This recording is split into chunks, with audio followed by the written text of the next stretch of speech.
Good afternoon, good morning, good evening, depending on where you're listening from. Nursing Now is very pleased and privileged to welcome you to this webinar this afternoon. I'm standing in really for Sheila Clow, Professor Sheila Clow, who sadly has had a bereavement in her family and has had to return to Botswana, and we send her our very best wishes and love at this, what is a difficult time for her. So I'm standing in for Sheila. I'm very honoured to be here at a webinar, to chair a webinar, which is one of the most significant, I think, that we have done in the life of Nursing Now. We want to talk about something that's not always easy.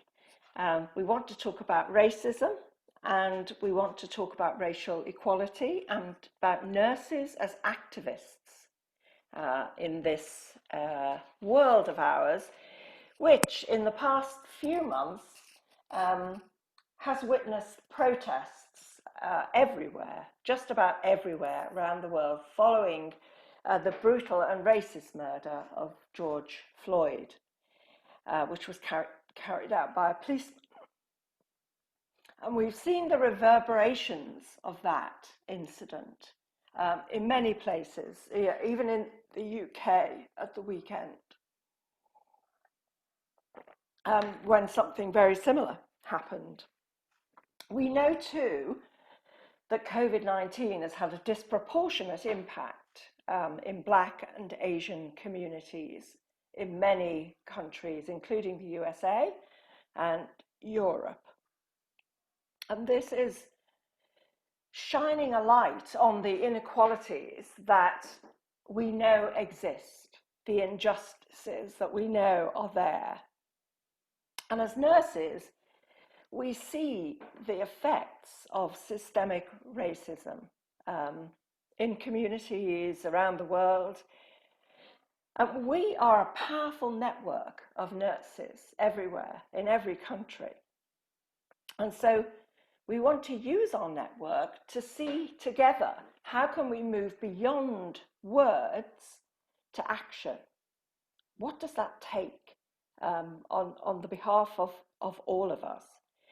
So we're encouraging you to share your questions with our panel, and some of you already have, and I have them here. I'm going to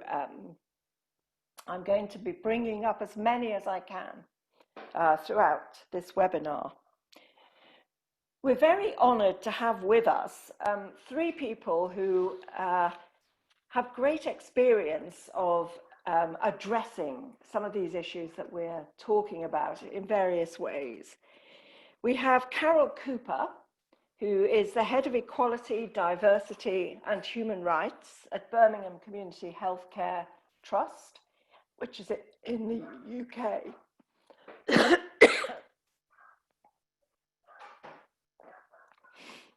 And we then have Dr. Ernest Grant, who is President of the American Nurses Association and is based in the USA. And we then have Juliana Cristina dos Santos Monteiro, who is a professor at the Ribeirão Preto School of Nursing at the University of Sao Paulo. We're delighted that Juliana can join us, and we have actually got translation for Juliana and for anybody who's listening who would like to listen to all of us in Portuguese. So with that, before my voice completely runs out, I'm going to hand over to Carol. Please, Carol, to get us going with this webinar. Hi. I suppose I could start a little bit talking about the experiences of nurses in the UK around the COVID-19 and the overrepresentation and some of the things that occurred around that, and then talk a little bit about how that has all very much exploded in light of the death of Mr. George Floyd. So we were aware in communities that there appeared to be an overrepresentation of people from Black and minority ethnic communities in the figures for the pandemic. And just on a very sort of basic way, we were aware that a number of people were contracting the illness, were dying of the virus. I tried to get my hands on some data, and there was no data. For some reason, public health is not collecting data around ethnicity in the way that they used to. So that data wasn't forthcoming. At the same time, a number of nurses were telling me from different places that they were being placed on COVID wards in a way that was disproportionate. And that was a secondary issue. I highlighted this with Public Health England, tried to get my hands on some data, but then realised that this was an emerging picture that was changing very, very quickly. And because of that, had to be very clear about how I raised those issues to galvanise the system and focus them in on the potential for disparities to continue. And so I did an article with the Nursing Times and raised those issues. And I think for me, that really links in quite clearly to the role of the nurse as an activist. I was quite clear when I trained many years ago in 1988 that the nurse was an advocate. And that need for advocacy takes many forms. It can be on a ward with a patient. It can also be in society. It can also be in a political realm.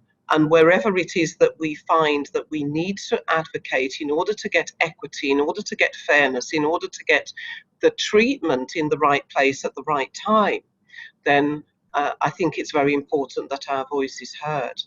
I think the second thing that happened with the death of Mr.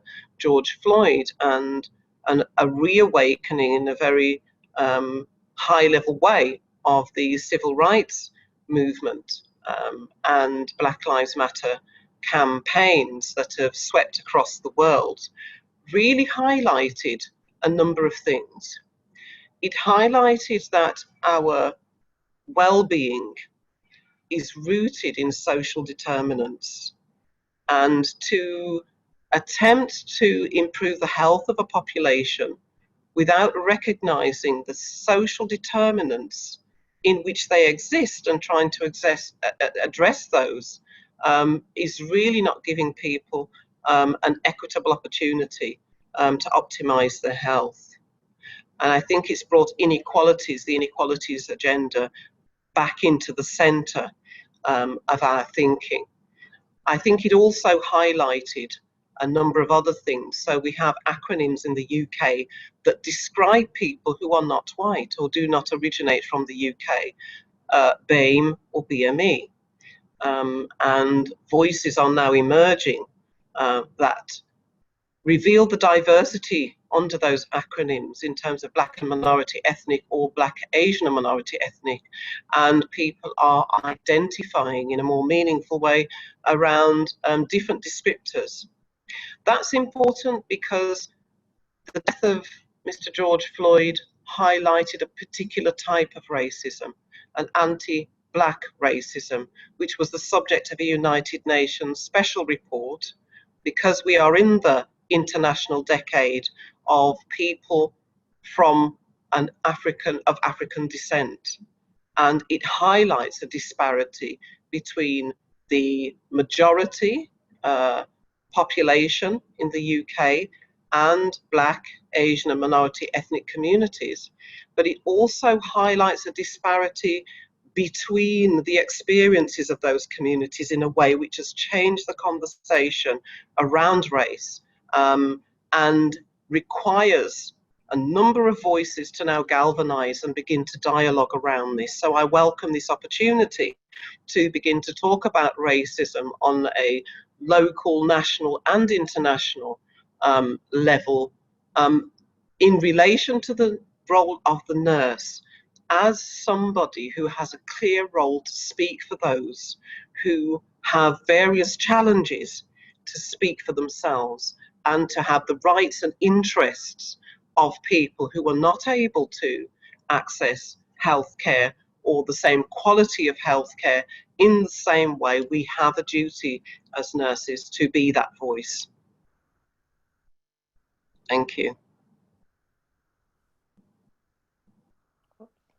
Thank you, Carol. I'm just struggling with the technology here a moment. Trying to get my video back on again. There we go. Thank you, Carol, so much. I'm already thinking of questions. Can I pitch in with a couple for you? So you've really, outlined really well how we really have to be aware of social determinants of health as well in looking at the patient journey, don't we? And the University of Madrid, or the Nursing College of Madrid, has raised the issue of education of undergraduate nurses, and talking about, in particular, the increasing numbers of immigrants and migrants, to Spain. And indeed, we know that's the case in the UK, don't we, as well? And whether there is needed a more adequate training of future graduates. And we also had a question in the chat from Dr. Ruth Hopkins, who says, how challenging is this going to be when the taught narratives and curriculums are Caucasian-centric, which contributes to the unconscious bias of patient experience? So I suppose that is a big sort of overarching question, isn't it, really? Yeah. It links with another one that somebody else put in, which is slightly different, but she says, how realistically can I affect change within the more senior management and my trust board? So all this is about sort of, how do we change these models of education that nurses are more aware of the sort of constructs in which they practice? Yeah, I think it's important to recognise that nurses don't exist in a vacuum. And so we exist in societies. I think this is a unique opportunity, and people are talking about the opportunity for a new normal. And I think we have an opportunity to rewrite history or share history in a more honest way. I think history is written certainly by those who conquered, not by the people who have been conquered. And I think there almost needs to be a resetting of the dial from school age. To help people to understand how we arrived at this point. I think that would get us on the same page and give some context to why people are almost displaced, why there are migrants, why people have moved from different places, why there is this massive inequity in the world, etc. And so I think nursing education needs to have cultural competency and cultural safety in it as a standard approach. We need to be able to serve the patients that we're here for. I remember when I was a nurse, I worked in an area that had a high population of Urdu speakers, and I felt it was my duty to begin to learn Urdu as opposed to expect them to speak English, because I was there to serve them, they were not there to serve me.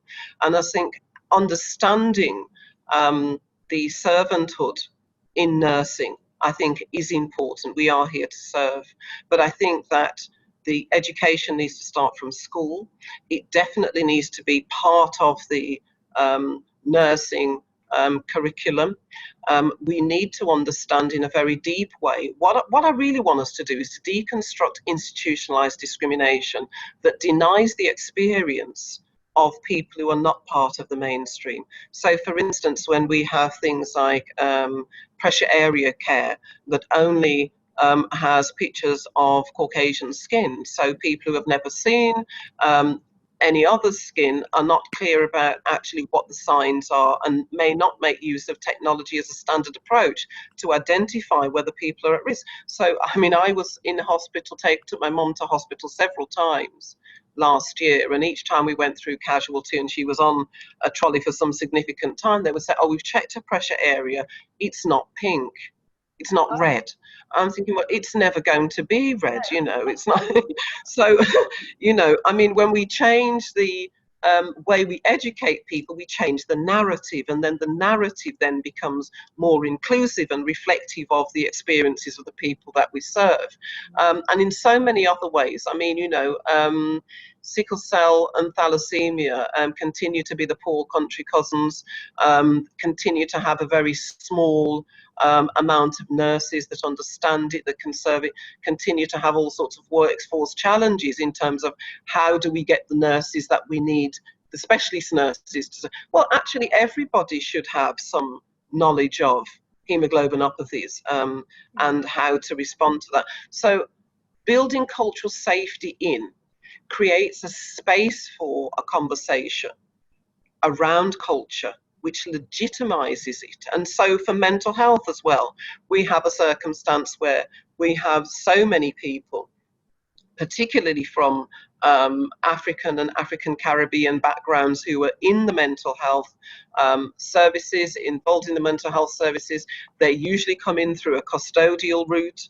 We know they're going to have a poor experience, and it's been the subject of report after report. But we don't have a legitimate space from a clinical perspective that understands cultural safety and says, well, actually, from a cultural context, are there things that we need to be considering which are off our radar? And that brings in the importance of diversity within leadership, within in the clinical space, because there will be people that are sighted and understand that. And as individuals, we have a responsibility to grow our cultural intelligence, to increase our knowledge, to increase our drive, to increase our performance in that area. And that should be part of core competencies and performance. I think in terms of boards and leadership, each organization is unique, but again, it's the responsibility of every board, every leader, to be able to lead in a culturally competent way, and that should be a standard approach. I know there's a lot of talk about white allies, and the majority of our boards, the majority of our leaders will be white. But I really do think that the word allies can take us to a gimmicky place. This is part of leadership. Yeah, this is part of leadership. This is part of being a good nurse, a good clinician, to understand in detail the needs of the people that we are serving, to reflect and respond in an appropriate and proportionate way to those needs. So it's not something new. It's just something that should have been part of core business, which hasn't been there before. No, I'm loving that, Carol. So yeah, this is something that as nurses we should have been doing. And I love the idea Absolutely. of servanthood. Today, in fact, I was reading something about servant leadership, and I was very struck that, you know, this is a model that demands of leaders that they listen and respond and don't tell. And I was thinking that is a really interesting model to explore. I'm also quite minded of something that Mary Beard said actually about women, but I think it is applicable in this case. She said, you find women where the power isn't. And I'm very struck, you know, certainly in our health sector, that Black and ethnic minority people do not get into senior leadership positions at the same rate as white people. So I think we need to notice that, you know, we need to notice. So we'll pick this up again, but Ernie, I think this is a brilliant moment to segue to you and to hear from you. Thank you so much for being with us today. Somebody's just written in the chat box, wonderful to see you. What did she say? A product of North Carolina, one of North Carolina's own. Awesome. I'm glad to hear that. I'm going to share my screen and do a quick little presentation. But I would like to say thanks to everyone for the opportunity to be here with you today.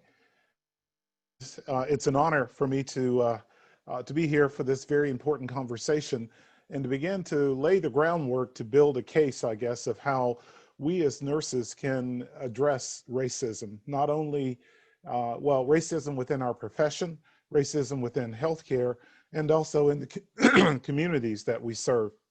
You know, we have the trust of the public, and we must use that trust to lead.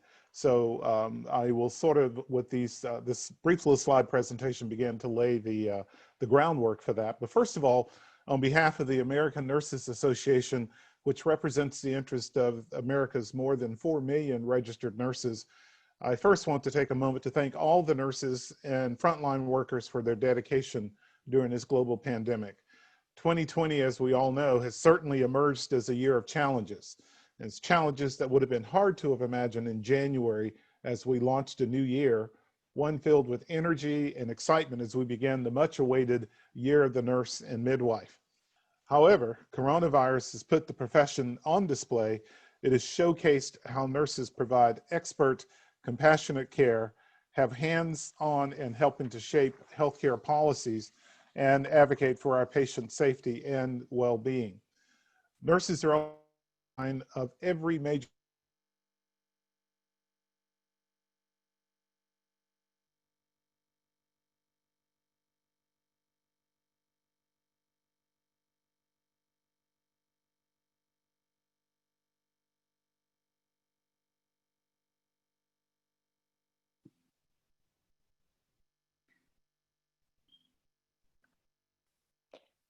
Hannah, is it only me? Ernie's frozen. Yeah, we've lost Ernie. Oh, Ernie, can you hear us? maybe his sound has gone off. So while we get him back, shall we move to? Is he back? No, he's probably tuning in again. Yeah, I think so. Okay. Okay, so everybody who's online here, we're trying to get Ernie back again. Looks like his internet problems, the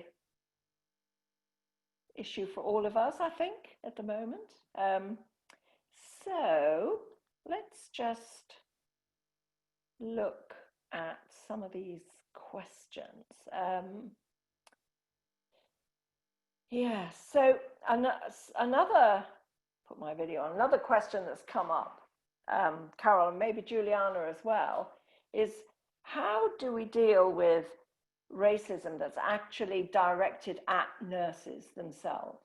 And the example that one of our participants has given is a nurse who was a migrant who had to sit an English test 22 times before, you know, she could pass it. And feeling that that was discriminatory. So where do we begin in trying to change that, to change racism against nurses? Carol, can I ask you to come in? I think this is one of the areas that is underpinned by how people conceptualize and value difference. One of the things we did was monitor senior appointments for a period of time, and we asked what the reasons were that people were not appointed to positions. And for a sustained period, all of the white applicants that were interviewed were seen as appointable, but were picked at the post. All of the Black or Asian or minority ethnic candidates were not seen as appointable over a sustained period of time, not one. And I say that to sort of underpin the need to challenge how people perceive other people and the value they attach to other people. There is somehow a perspective around people who do not speak English as their first language as being deficient, somehow less than, somehow less capable. And so that mindset means that you keep having to go through that revolving door and prove yourself much more than others do. And I mean, a friend of mine who is a medic went for an exam and was told by the examiner that, you know, as a black man, when you come in through those doors, you will have 0 points, and you will have to give us some reason to add points. But if a white person comes in, then they will start with 100, and we will have to find reasons to take points away from them. Wow. And so how people conceptualize people who look different, sound different, may behave different is an important thing. And it's the culture, it's the currency of culture and how we value or devalue people that precedes how hard people have to work to prove that they are competent.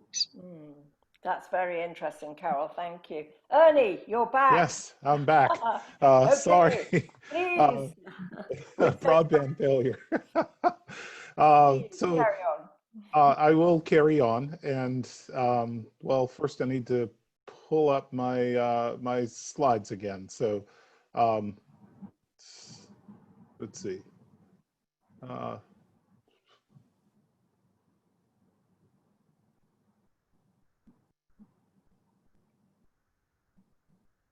There we go. Hopefully everyone can see that. Yes, Okay. they're up. Thank you. All right. Let me start from here. So anyway, as I was saying, unfortunately, America has had a long history of racism and discrimination across our society within our healthcare system that has caused Black, brown, and many other minorities to be distrustful of our healthcare system. And as a nation, we must also recognize social economic challenges that create barriers to access to care in our country and address them. Recently, Americans have been faced with events that have sparked further pain and turmoil around, not only in our nation, but around the globe. We bore witness to an act of incomprehensible racism and injustice, and I'm referring to the murder of George Floyd by a white police officer caught so graphically on video, and abetted by the inactions of 3 other officers. Sadly, his murder follow only recent examples of unjustified killing of Black and brown women, men, and adolescents. So events such as that stark reminder that COVID-19 is not the only pandemic that we are facing today. As I stated following George Floyd's death, nurses have a responsibility to use our voices to call for change. Our code of ethics obligates us as nurses to be allies and to advocate and speak up against racism, discrimination, and injustice. This is non-negotiable. When ANA's highest governing body, our membership assembly, met last month, I reiterated that it is our ethical duty to recognize human dignity and protect human rights. Leaders must come together at the local, state, and national levels and commit to sustainable efforts to address racism and discrimination, police brutality, and basic human rights. We must hold ourselves and our leaders accountable to continuing to reform healthcare. Further, demonstrating the urgency of making this action or taking on this action, the ANA Membership Assembly adopted a resolution on racial justice for communities of color. This resolution cited that racism is a public health crisis that impacts the mental, spiritual, and physical health of all people. ANA, along with nurses everywhere, again called to action. Collectively, we must emerge from silence and speak with one strong voice as leaders and role models of compassion and empathy for our patients, their families, communities, and most importantly, towards one another. Our voice is our commitment to making a difference in all that we do to those we serve. The resolution includes a number of specific areas where we're pledged to take action, and I encourage you to go to our website to read the full resolution. But nurses have a responsibility to help tear down the walls of racism. It is imperative that we lead by example. We must ensure that we are representatives of the patients that we care for. From bedside nurses up through the ranks of healthcare leadership, it's beneficial to institutions and patients alike that we are representatives of the communities that we serve. One way that we can accomplish this is through leadership academies and training programs that educate and prepare future chief nurse officers, hospital administrators, and other healthcare leaders. Many of ANA's constituent state nurses association have already developed such programs with great success. Healthcare organizations should also promote educational opportunities for all employees. We have seen the power of nurses' voice, yet we know that there is much more to advocate for, not only to advance our profession and the quality of care, but also to advance our vision to access and high quality, affordable health care for all. But change is needed and is on the way, and is one way to ensure that change is at the ballot box. So I employ every nurse everywhere to exercise your right and responsibility to vote and encourage others to do the same, in spite of what challenges may exist due to the pandemic. Here in the United States, ANA wanted to provide all nurses and nurse advocates with the most relevant information surrounding the US presidential candidates for the upcoming 2020 election that's going to be held on November 3rd. We also wanted to provide tools necessary to nurses to engage in campaigns, whether it's at the state, local, or national level. To that end, ANA developed nursesvote.org. This one-stop resource provides candidate profile, voter registration tools, and numerous volunteer opportunities on the campaign trail. And I urge you to initiate your own Get Out the Vote campaign if that is possible in your respective countries. The past months and weeks have seen many challenges to us as individual nations and together as a profession. As we embark on the second half of 2020, I encourage you to consider your individual responsibility and our collective accountability as a profession to make an indelible mark in this, the year of the nurse. We are in a pivotal moment in our society, one that calls for us to listen, to educate ourselves, and to use our influence as healthcare professionals and leaders to educate others, and ultimately to take action to create a powerful legacy that will pass to future generations. So thank you, and I'll look forward to participating in some further discussion. Thanks so much, Ernie. You know, you've really brought us into the realm of how we get some sort of structural elements underway to support, you know, nurses in becoming activists for equality, for racial equality. And I think that is so important. Many voices are much more powerful than one voice, although sometimes I'm thinking about John Lewis. He was a very powerful voice, wasn't he? Yes, May he absolutely. rest in power. Yes. Yes.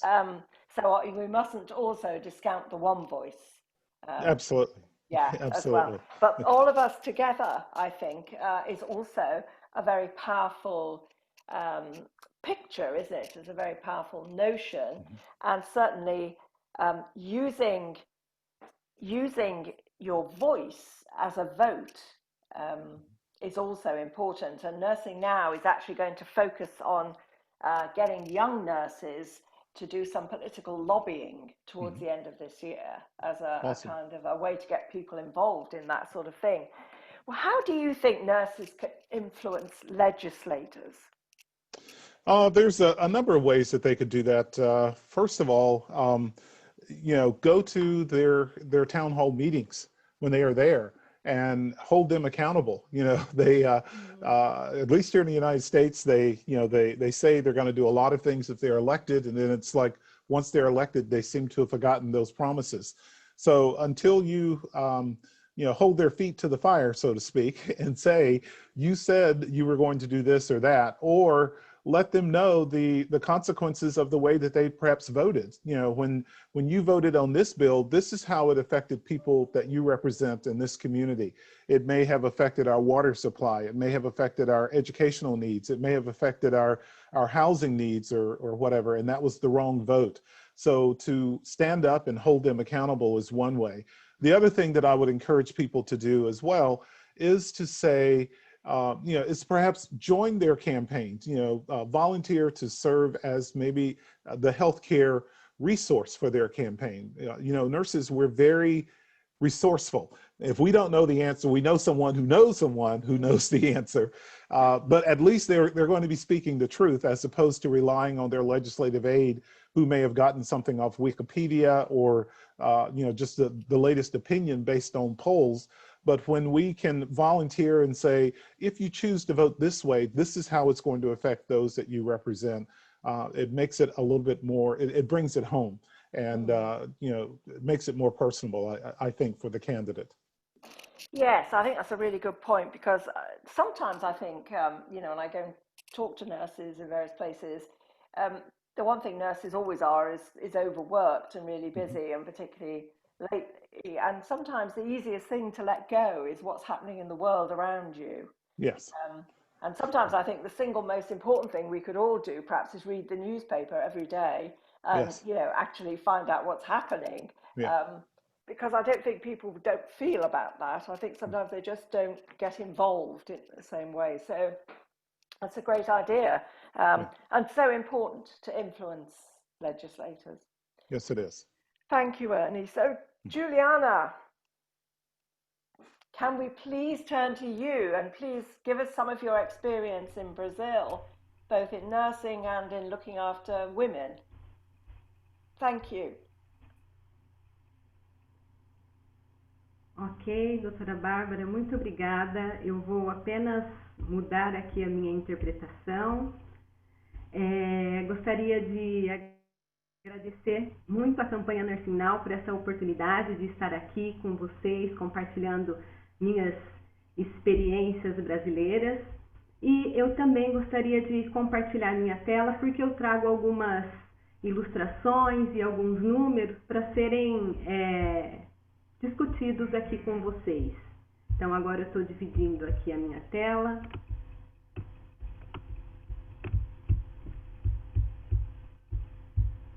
E é isso, acho que todos conseguem me ver. Acho que sim. Ok. Yes, yes, I can. Ok, obrigada. Eu gostaria de começar dizendo, que essa é uma importante discussão para nós no âmbito da enfermagem, para pensarmos sobre a nossa postura perante o racismo estrutural e institucional, num momento que o movimento internacional antirracista, pelos direitos humanos, pelos direitos civis, eles se tornam tão efervescentes aí, impulsionados pelo caso do George Floyd nos Estados Unidos, mas também eu preciso lembrar do caso do assassinato da ativista Marielle Franco aqui no Brasil, uma importante feminista, ativista negra que teve a sua voz silenciada, e hoje, 2 anos e 4 meses, a gente ainda não conseguiu identificar quem foi o mandante desse crime, Então, apesar de toda essa movimentação que se faz mais forte agora, nos últimos quase 2 meses internacionalmente, 2 anos e 4 meses aqui no Brasil, eu queria lembrar, refletindo aí na fala de um importante pensador aqui brasileiro, um importante ativista negro, o Dr. Silvio Luiz, quando ele fala que o movimento negro nunca parou. Ele nunca parou, as manifestações acontecem todos os dias, em cada ação de solidariedade que as pessoas têm, em todos os âmbitos, as pessoas se ajudam aí para viver e para sobreviver nesse nosso mundo que discrimina as pessoas pela cor da pele. Eu gostaria também de aproveitar esse momento, já que estou aqui em âmbito internacional, eu quero saudar a todas as mulheres negras pelo Dia Internacional da Mulher Negra, Latino-Americana e Caribenha, que é reconhecido pela ONU desde 1992 e lembrado todo dia 25 de julho. Então, nós estamos comemorando aqui no Brasil o mês da Mulher Negra. É uma data que fora da comunidade negra tem pouco reconhecimento, principalmente no Brasil, mas ela é de muita expressividade para nós, porque demonstra toda a força das mulheres negras nessa luta pelos direitos das mulheres negras e dos homens negros para que sejam garantidos em nossa sociedade. E com essa saudação, eu agradeço também a todas as mulheres negras que vieram antes de mim, abriram caminhos, me permitiram estar aqui nesse momento para compartilhar minhas experiências, Lembro de enfermeiras brasileiras que não tiveram sua voz reconhecida, Maria Soldado, Dona Ivone Lara, lembro da Mary Siacol, que também teve uma grande participação na nossa história, mas que é pouco conhecida ou reconhecida. Bom, eu gostaria de começar minha fala refletindo sobre o principal cartaz da campanha Nursing Now no Brasil. Quando a campanha foi lançada aqui no Brasil, em abril de 2019, Essa foto circulou intensamente pelas mídias sociais. Nessa foto nós vemos o ministro da Saúde da época e as principais autoridades de enfermagem no Brasil e no mundo. E ao fundo, uma mulher negra. Essa foto chamou muito a nossa atenção porque no nosso país, as mulheres, de forma geral, as mulheres negras não aparecem na publicidade, na mídia, e quando aparecem é sempre na forma estereotipada e em posições subalternas. E aí no nosso grupo de estudo, então, os estudantes fizeram muitos questionamentos, precisaram de respostas, foram buscar informações e eles descobriram que essa foto dessa mulher negra, que ilustrava aí o cartaz mais importante no Brasil da campanha Nursing Now, era uma técnica de enfermagem, Michele dos Santos, e descobriram que, por que ela estava nesse cartaz? Porque as peças publicitárias da campanha, seguindo aí os princípios da campanha, deveriam trazer pessoas reais, deveriam trazer as situações do dia a dia comuns dos usuários, dos profissionais de saúde, para que todos eles se sentissem reconhecidos. E isso surtiu um grande efeito para nós. Mostrou que representatividade importa sim, principalmente porque no Brasil a equipe de enfermagem é formada, em sua maioria, por pessoas negras. Esse cartaz, então, era tudo que nós precisávamos ver, né? No ano anterior, antes da campanha, alguns meses antes, nós tínhamos publicado um artigo que falava sobre a representatividade da mulher negra em cartazes do Ministério da Saúde brasileiro. E esses resultados mostravam que, entre todos os cartazes que continham ilustrações ou fotos de mulheres, apenas 21,9% dessas mulheres eram representadas, considerando que o contingente feminino do Brasil é composto por 52% de mulheres negras. Ou seja, apesar de sermos maioria, as mulheres não são representadas, elas pouco aparecem, e isso ilustra muito bem a invisibilidade da população negra no Brasil.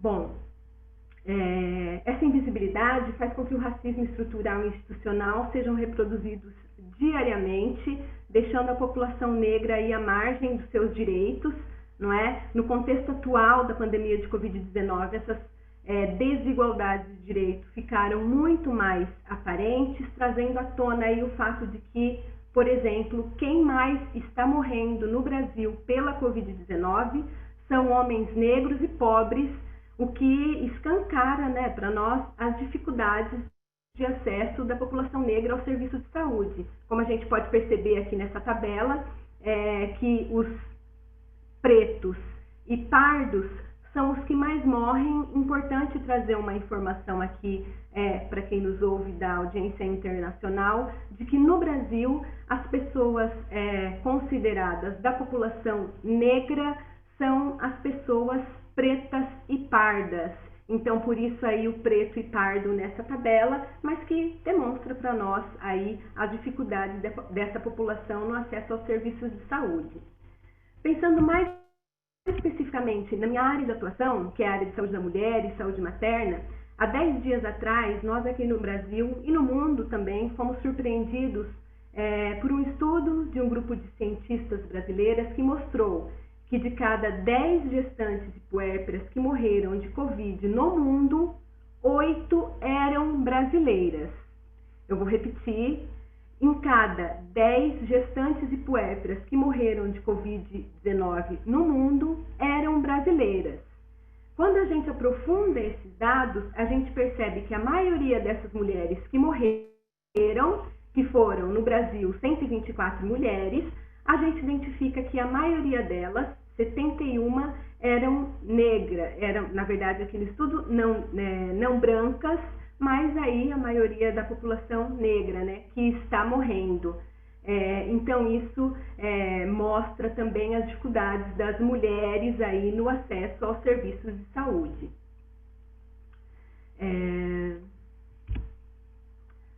Bom, essas iniquidades em saúde, que são noticiadas com mais força na atualidade, elas já vêm sendo denunciadas há muitas décadas por ativistas negros, ativistas pelos direitos humanos, pelos direitos civis, mesmo que tenha pouca visibilidade pela população não negra.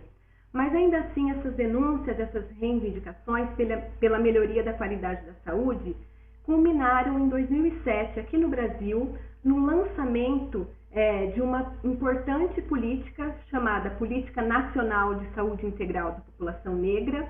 Foi lançada em 2007, nós já estamos na terceira edição agora em 2017. E nessa política, o Ministério da Saúde reconhece pela primeira vez oficialmente que o racismo institucional nos serviços de saúde existe sim e que ele faz com que a população negra tenha aí os piores índices de saúde, não é? Apesar de serem bem formuladas, essas políticas e as ações preconizadas, elas não têm sido implementadas, porque a assistência real não atende às necessidades da população negra, devido a diversas dificuldades políticas, econômicas, sociais, culturais. Existe um desconhecimento e um despreparo dos profissionais sobre essa política, sobre a política do SUS, porque essa política está dentro do nosso Sistema Único de Saúde. Ela é pouco citada na nossa formação, nos cursos da área da saúde, incluindo a área da enfermagem. Os enfermeiros formadores não conhecem a política, se conhecem, não entendem o seu valor, não entendem a sua importância, não se atentam para as diferenças populacionais que requerem uma atenção específica, não entendem a necessidade de se aprofundar nesse debate de como o racismo institucional tem impactos negativos na saúde da população. E aí, como então a gente muda essa realidade? Né? Eu sempre falo que não existem receitas, que se existissem seria tudo muito mais fácil. Mas nós precisamos trilhar novos caminhos e seguindo aí um pouquinho na lógica que a doutora Carol disse, que o doutor Ernest disse também, nós precisamos incluir a abordagem das diferenças étnico-raciais na formação do profissional de enfermagem.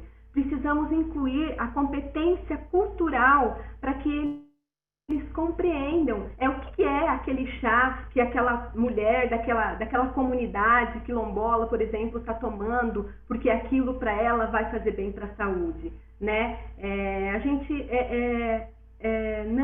não consegue respeitar, né, a etnia, os componentes raciais, a cultura das populações que são diferentes daquilo que a gente vê muito na universidade, que é o padrão caucasiano, padrão branco, eurocentrado, né? Então, as políticas e os programas nós já temos, é preciso que os enfermeiros conheçam, compreendam, implementem esses programas e essas políticas. Eu acho que esse é o nosso grande desafio. Como enfermeira, formadora, pesquisadora, eu acredito, eu reafirmo que nós podemos fazer a diferença a partir da educação, da formação dos nossos profissionais de enfermagem e da educação continuada para aqueles que já estão atuando. Eu queria terminar aqui citando uma frase recente de uma importante ativista negra brasileira, a doutora Juliana, que ela fala que enquanto o racismo não desaparecer, o nosso desafio também não passa. É igual ao vírus. Enquanto a gente não tiver a vacina e todo mundo estiver vacinado, o desafio continua lá. Então, nós vamos continuar nesse enfrentamento, precisamos contar com todo mundo, pessoas negras, pessoas brancas, indígenas, orientais, todos juntos e firmes aí pela igualdade que nós tanto almejamos para os nossos sistemas de saúde. Era isso que eu tinha para dizer para vocês. Muito obrigada.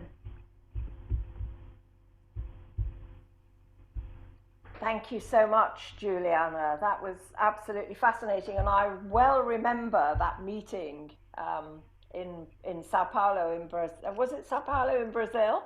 I had a wonderful time. Such wonderful hospitality. Thank you. So I just want to pick up on something you were saying, Juliana, about education, really, and about newly graduated nurses. So we had a question, actually it's from somebody in the UK, Carmel Blackie, whom I have known for some years. And Carmel's asking, what can nurse educators do to improve the experience and chances of BMA students, so Black and ethnic minority students and colleagues? So that was one question, and that I'd like to link that as well to how do newly qualified nurses who see racism, either against other nurses or patients, what would you advise them to do? How can they become effective? So I might ask the other panelists that too, but I'll start with you, Juliana.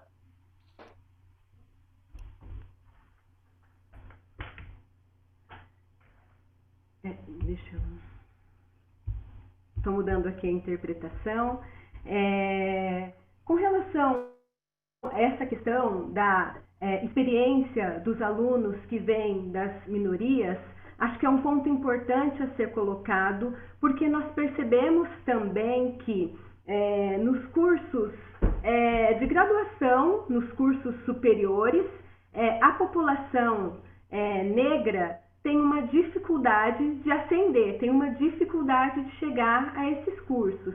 E quando chegam, como disse a doutora Carol, na área da saúde, por exemplo, eles vão aprender a identificar uma doença analisando sinais e sintomas de uma maneira para a população branca, mas quando eles chegam nos serviços de saúde, no Brasil, por exemplo, no Sistema Único de Saúde, a maioria dos usuários, em torno de 67% a 70%, é da população negra. Então, eles tiveram um aprendizado voltado para anatomia e fisiologia, e pensando em sinais e sintomas que são vistos na população caucasiana, branca, mas quando vão ver isso na população, nos usuários, eles não conseguem identificar. Então, para melhorar a experiência desses alunos, é importante sim, reafirmo aqui, colocar essas políticas que tratam especificamente da população negra,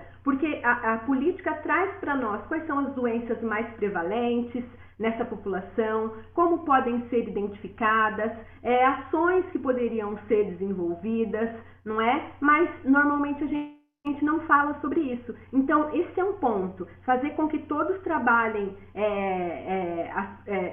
todos conheçam e trabalhem esses pontos relacionados à saúde da população negra. Não pode ficar, por exemplo, só nos anos iniciais, quando eles têm as disciplinas de sociologia e antropologia. É preciso estar também nas disciplinas clínicas, quando eles vão para o internato, quando eles vão atender na prática clínica, né? Eles precisam estar cientes dessas diferenças que existem na população. E a outra pergunta era como os enfermeiros veem o racismo. Acho que era isso, né? Como os enfermeiros veem o racismo. Tem um trabalho... Yes.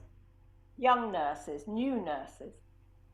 So, if they see something, what would you advise them to do?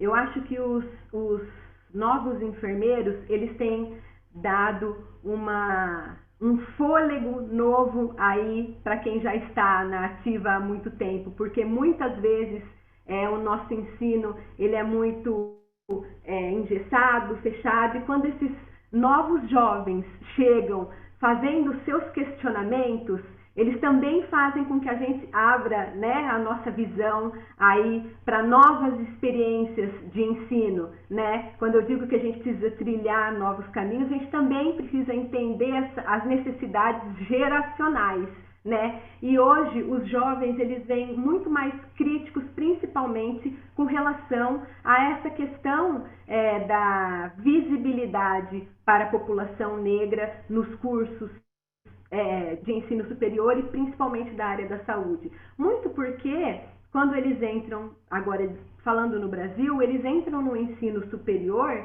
e não conseguem enxergar os seus pares.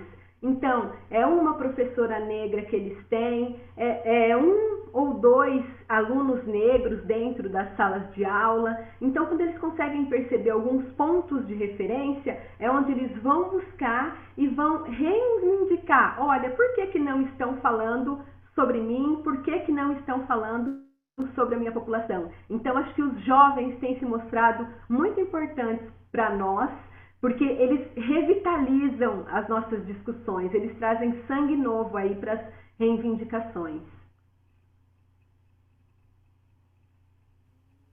Thank you, Juliana. I have to say I agree with you. Thank goodness for young people. Some of them are just so dynamic and such change agents. Carol, it seemed to me that sort of allied with a lot of things you were saying. You were talking about sickle cell disease and you know, some of the issues, the social disparities in health. How can we begin to change nurse education so it becomes much broader? And there's also a question in the box, one of the boxes, about what can nurse educators do when they face racism? So, you know, it seems it's all points. Yes, again, it is about the institution and how the institution lends itself to replicating discrimination that's basically in the DNA of the structures in which we exist.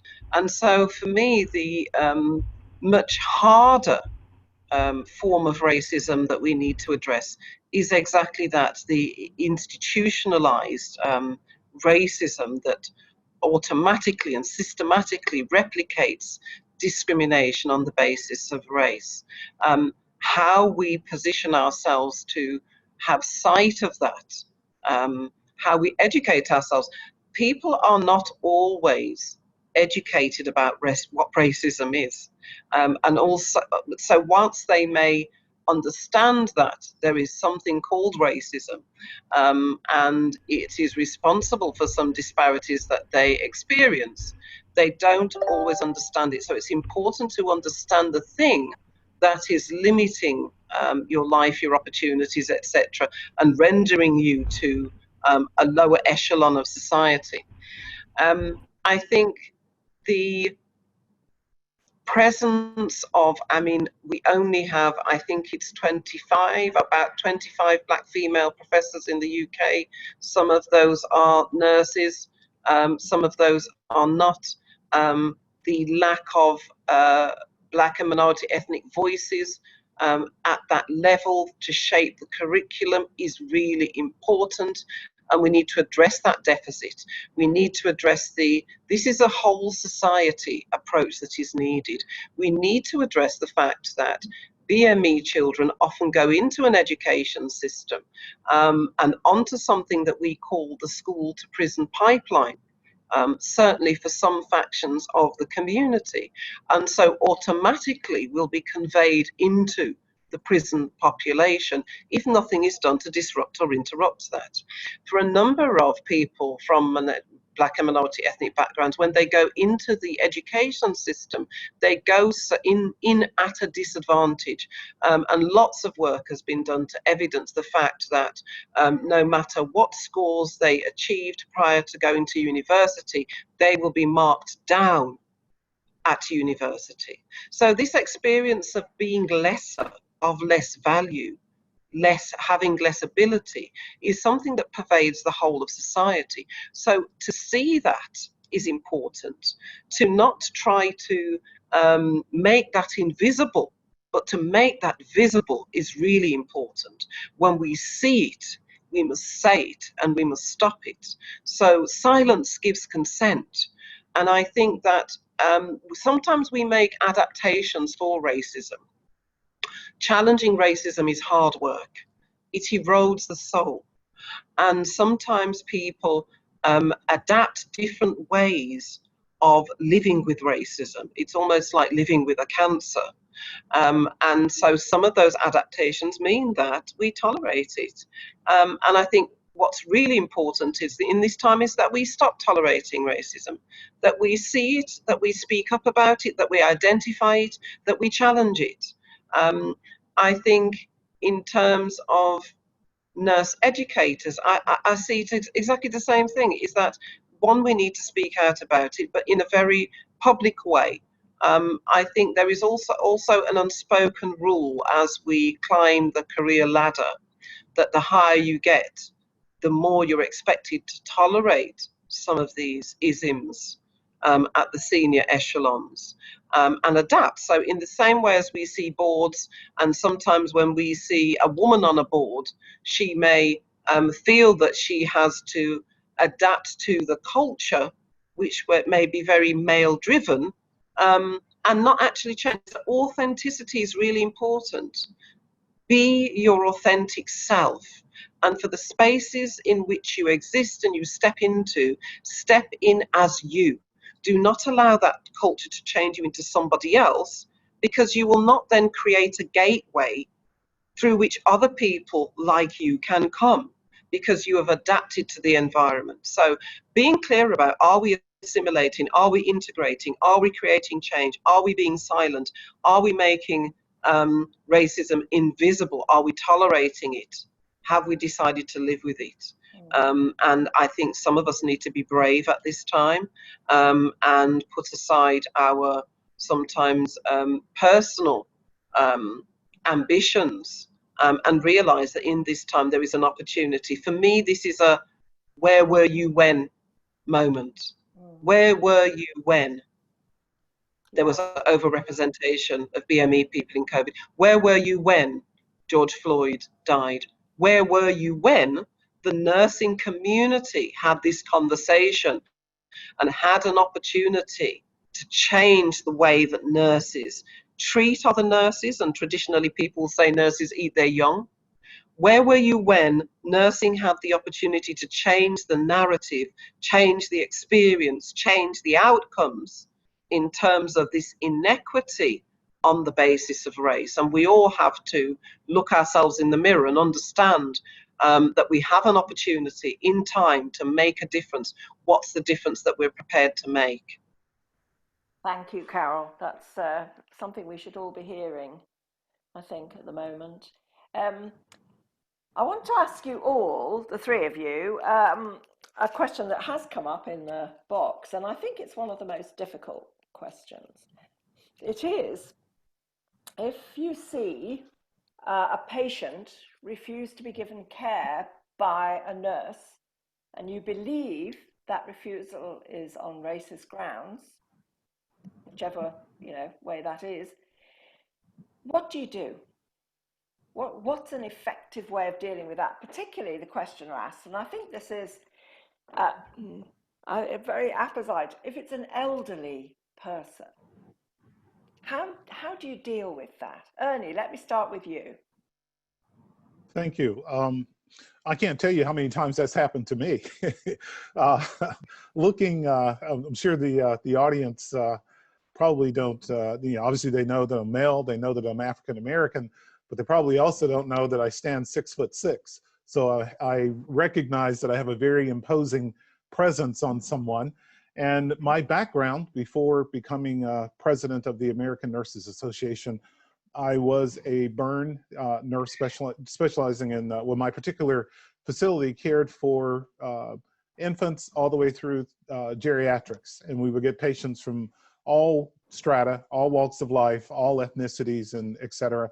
And of course, on a number of times, yes, I have had the honor and pleasure to take care of, definitely people who, self-identified as white supremacists or members of the Ku Klux Klan. And they were addressing that as, is there anyone else who can care for me, or, things of this sort. And, I would ask, is there something wrong? Well, no, but is there, something else that, or someone else who can provide the care? One of the things that I think that is, when a nurse encounters such a situation, they need to first of all look at their, whether or not their facility will back them up. In our particular situation, our hospital, which is a teaching hospital, a lot of the care that is provided to Blacks and people of the Latinx community. But to look at the the nurse-patient, ratio was, completely different. However, the hospital did back, it did not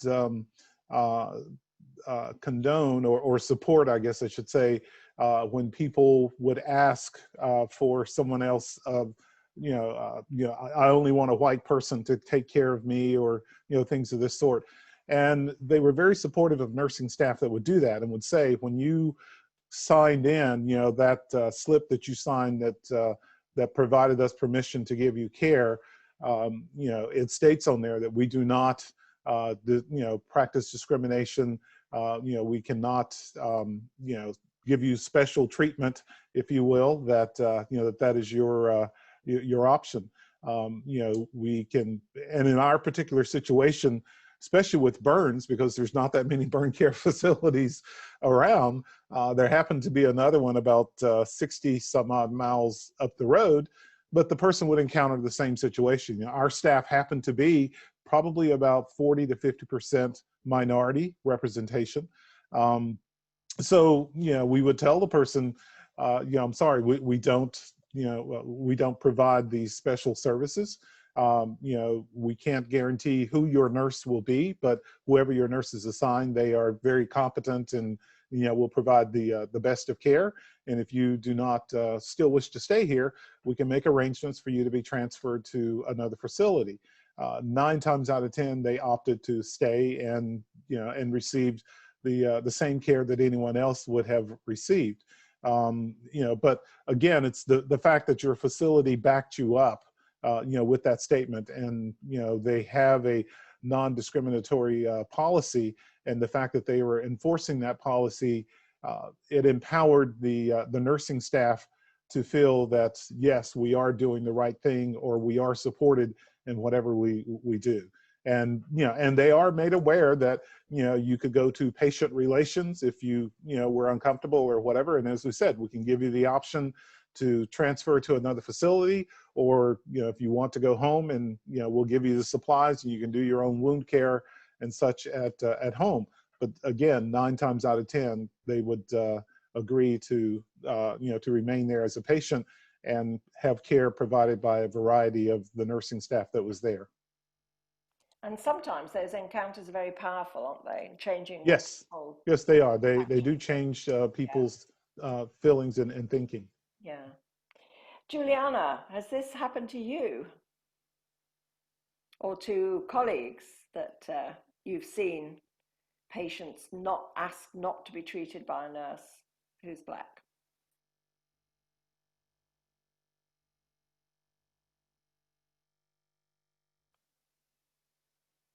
Unmute, yes. Yes.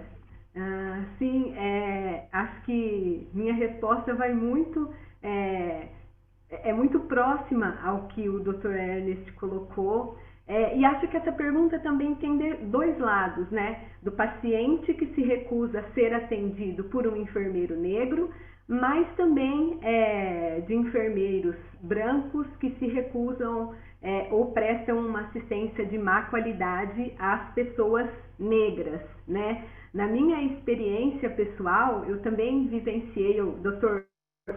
Ernest falando, eu me lembrei de uma vivência quando eu era residente de enfermagem, que normalmente as gestantes aqui no meu município, a situação da obstetrícia, ela tem sim uma certa qualidade, porque a gente tem nossa Secretaria de Saúde tem um programa específico para que essas mulheres sejam atendidas desde quando nascem, desde quando ficam grávidas até o acompanhamento pós-parto. Então, a comunidade normalmente já conhece, né, as enfermeiras e os profissionais da maternidade onde estarão. E quando eu era residente, chegou sim uma gestante, ela não conhecia, né, os profissionais ali da maternidade onde eu atuava, e ela não quis ser atendida por mim. Naquele momento, acho que eu tive esse respaldo que o Dr. Ernest falou, né? Então, ok, não quer ser atendida, pode sim ser cuidada por outro profissional, mas ela percebeu, até pelas falas das outras mulheres, das outras pacientes, que o meu atendimento era muito qualificado, né? Então, das outras vezes que ela chegou até esse serviço de saúde, ela não teve mais problemas, porque ela viu sim que eu ali, enquanto uma enfermeira negra, estava muito preparada para realizar a assistência dela, né? Mas também a gente tem esse outro lado da pergunta, então, que é o atendimento de pacientes negros por enfermeiros brancos, né? Eu vou dar um exemplo aqui também da minha cidade, da nossa região, né? Onde, falando do acompanhamento pré-natal, a maioria das mulheres aqui tem o número de consultas que é preconizado pelo Ministério da Saúde, que é 6 consultas. Então, como eu disse para vocês, a maioria dos nossos usuários do Sistema Único de Saúde brasileiro, em torno de 70%, é da população negra. E no nosso município, as mulheres têm o acompanhamento conforme, em números, esse acompanhamento é conforme o Ministério da Saúde preconiza.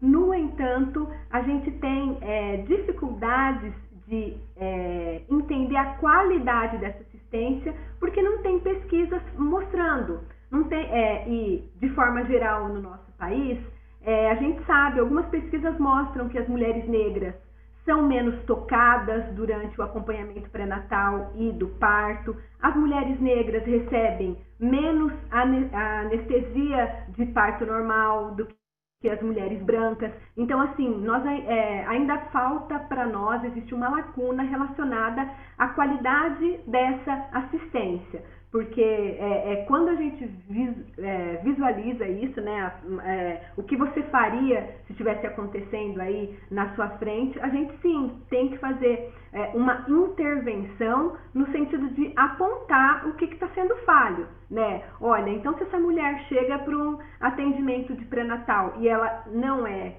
tocada, ela não é avaliada, como é que a gente vai dar um diagnóstico em saúde, né? Então, isso é muito importante para quem visualizar isso acontecendo, tem que estar ciente e apontar onde é que está essa falha, para que a pessoa também possa tomar consciência e mudar as suas atitudes. So this is a very good example, isn't it, of where a lot of things converge. You've got to have quality standards that are the same for everybody. So you can't have a pregnant woman who's black not being touched. You know, it has to be the same for everybody, same standard of care. And you also have to have legislation in place, and you also have to have management in the hospital where you're working that's prepared to say politely, if you don't like this, you have to go somewhere else because this is the way that we work. As well as, of course, individual nurses who will stand behind nurses and not remain silent, you know, because silence is complicit. So we have to be standing together to have these conversations, I believe, to show support. I'm going to try and do something extremely daring now. I'm going to try to ask somebody who's got their hand raised to ask a question. Julie Pierce, I hope you're still there. I'm going to press the allow to talk button. Can you try talking, Julie? Yeah, I can. I've unmuted, I think. Can you hear me? Yes, you have. We can hear you. Wonderful. Please ask your question. Oh, I don't know that I asked a question actually. I made some statements, but so I'm not sure whether you've got the right person. However, I could ask a question. So I work for a charity. We provide end-of-life care in the UK, and we provide care in people's homes as well as in hospices. I think my question is twofold really. One is that we've also experienced people, families who have refused to have care delivered by people who are from either Black or Asian or other minority ethnic groups. And also my other side of that question is that I'm not sure that we always get referrals from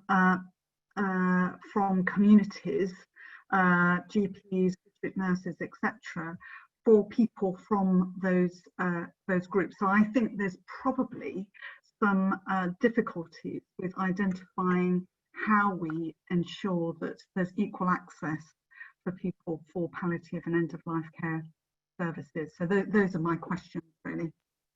Thank you, Julie. They're very important questions. So access to palliative and end-of-life care. I'm drunk on my own success here. And there's another person who would also like to ask a question. So Flaviana Silva, would you like to ask your question? You can ask it in Portuguese if you'd like to.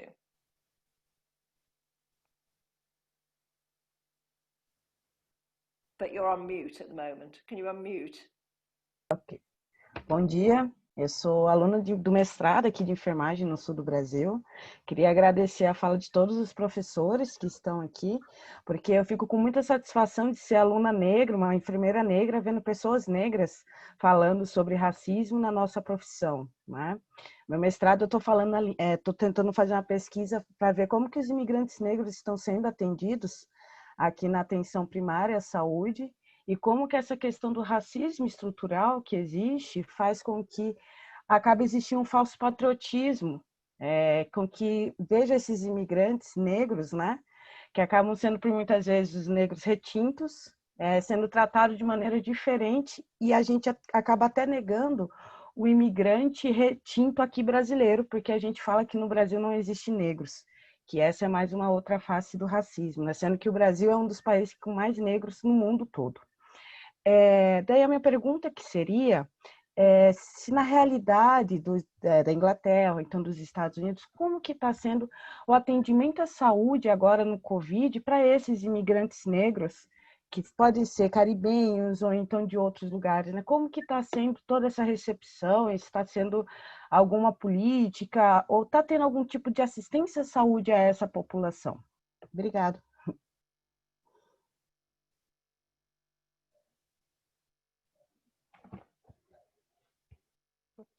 Thank you, Flaviana. So let's take the last one first, health, because that's been raised before. Health services for migrants. That's a big issue here in the UK. I know it is in the US too. Certainly in the UK, we've got a lot of migrants arriving from France at the moment, and, you know, not sure of their fate. Carol, any thoughts on this? How do we get these very vulnerable people adequate care? There was a saying that was popular some years ago, which was hard to reach communities, and I always challenge people because they're all around us, and so they're not difficult to reach. I think what is true is that they're seldom heard, seldom understood. And I think the distance between the services and the communities that we serve are about, again, the lack of representation, the lack of understanding, the lack of engagement, the level of resistance in the system. And I think that we need to have a system which is much more malleable, much more responsive, much more shaped around the needs of the communities. And that means working in a co-productive way.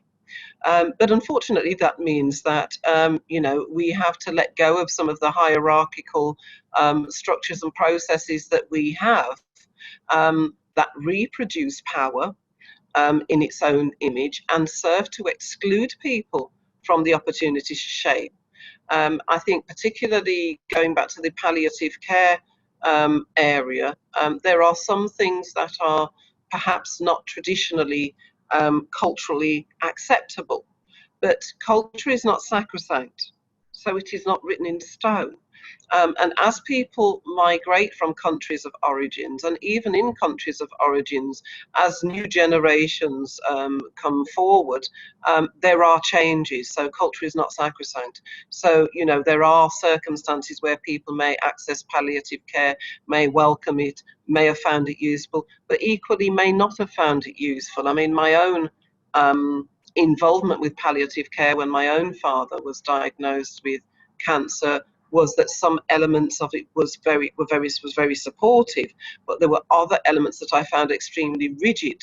And so that kind of informs, well, would I use it again in the future? is it my ideal circumstance? I think as long as we have people who don't reflect the populations that we serve, making the decisions and shaping the services, we will continue to have that distance between communities that we serve and the services, because there is a huge issue about lack of trust. That came forward in the COVID-19 experiences, where certainly in Birmingham, we had about 600 complaints to the local health and wellbeing board, where people were saying they were frightened. They felt they were going to be killed if they went to the A&E. Such was the level of distrust of the system. And that's really important at a time when we have a pandemic, at a time when we're reliant on people to engage with services and do certain things in order for the good of society. If we continue to be satisfied with a circumstance where we have an apartheid in our communities, where we have this distance between the disenfranchised and those with power, then we will never get to a point where we share power, where we share influence, where we share the development of services that grow society in an equitable way, which is obviously the point at which we all want to reach, which is in the interests of everybody. But underneath this lies power, lies influence, lies hierarchy. How willing are we to break down some of those systems and to be informed as well as informing? That's a very, very good point, Carol. I well remember being working in a community, actually it was in Australia, and asking the community what they wanted us to do with some money that had come from the government, and what they wanted was not what we wanted. And, we all thought they were going to ask for some indigenous medicine to be developed and all this stuff, and they wanted in a 24-hour emergency service. I can remember we all sat around saying, well, you can't have that. That's not what we had in mind. And, it really brought home to me that you should only ask people what they want if you're willing to hear what they want, shouldn't you? Juliana, any reflections? Because your questioner, I think, was from Brazil, huh? The question about migrants and equality.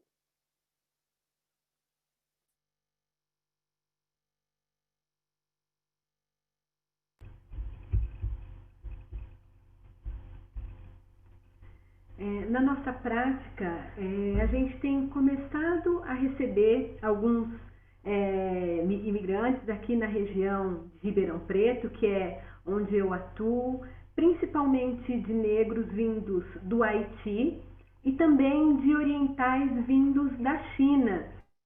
Isso é um grande desafio para nós, porque eles têm sim, pensando aí na obstetrícia, que é a minha área de atuação, as mulheres têm sim os seus rituais para parir, os seus rituais para o pós-parto, a amamentação, e muitas vezes a gente não consegue identificar, e mesmo se identifica, a gente não valoriza e acha que elas têm que seguir aí na gestação, no parto e no pós-parto de acordo com o que a gente quer, né? Mas um importante exemplo que eu gostaria de dar é que nós aqui na Escola de Enfermagem preparamos, junto com uma professora que trabalha com simulação, professora Luciana, nós preparamos um cenário de atendimento a gestantes, uma consulta de gestantes a ser realizado para pessoas imigrantes. Então, a gente tem um cenário que é feito com atores que falam a língua iorubá. Quando a gente faz esse cenário, pensando no atendimento, os alunos logo pensam nas línguas mais conhecidas para nós, que é o inglês, francês, espanhol, mas quando eles se deparam na simulação com um casal que chega para um atendimento de pré-natal falando iorubá, que é uma língua que eles muito longe, muito distante para eles eles compreendem que a importância da competência cultural e do respeito às etnias diferentes, à questão racial diferente no seu atendimento. Esse é um exemplo que eu dou recente para nós. A gente elaborou aí esse cenário de simulação há um ano, mais ou menos. De lá para cá, temos colocado temos levado também essa simulação para algumas outras instituições, já levamos para o aleitamento materno, mas eu acho que é uma forma de fazer com que os alunos se vejam no atendimento a essas pessoas e reconheçam que sim, eles precisam prestar um atendimento de qualidade, e aquela pessoa que chega naquele serviço, por mais que tenha a barreira da língua, a barreira cultural, ela merece receber aí a melhor assistência, não é? Então esse é o exemplo que a gente tem. Agora começam a aparecer essas pessoas, e mesmo na nossa formação a gente ainda fala muito pouco, né? Então nós também estamos nos adaptando aí para receber essas pessoas e fazer com que elas tenham também os seus direitos garantidos e respeitando aí toda a questão cultural e étnica.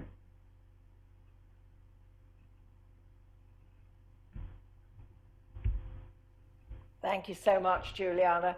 And thank you to all our panelists.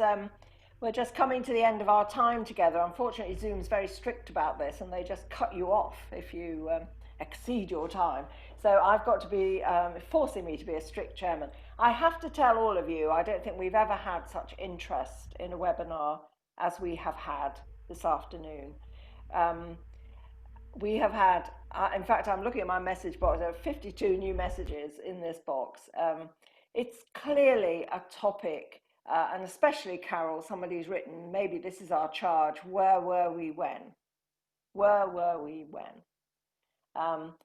And speaking as the Executive Director of Nursing now, I want to tell you that we want to be able to say where we were when, and we want it to be on the side of racial equity and justice. So we look to you to tell us what to do. We want this to be the first conversation, we hope, in several conversations that we could host. We do have a page of resources, and this goes for everybody on the webinar. If you have resources you'd like to share, please send them, and we will make them as widely available as we can. Because it is all about listening and learning how we can work together to make our society more just and equitable. I want to thank all my colleagues and the interpreters too, who've worked with us to make all this possible. Thank you so much. And thank you to Burdette, who underwrites and pays for our campaign. We're very grateful to have these opportunities. We look forward to continuing the conversation, and thank you all so very much for taking part. Bye-bye.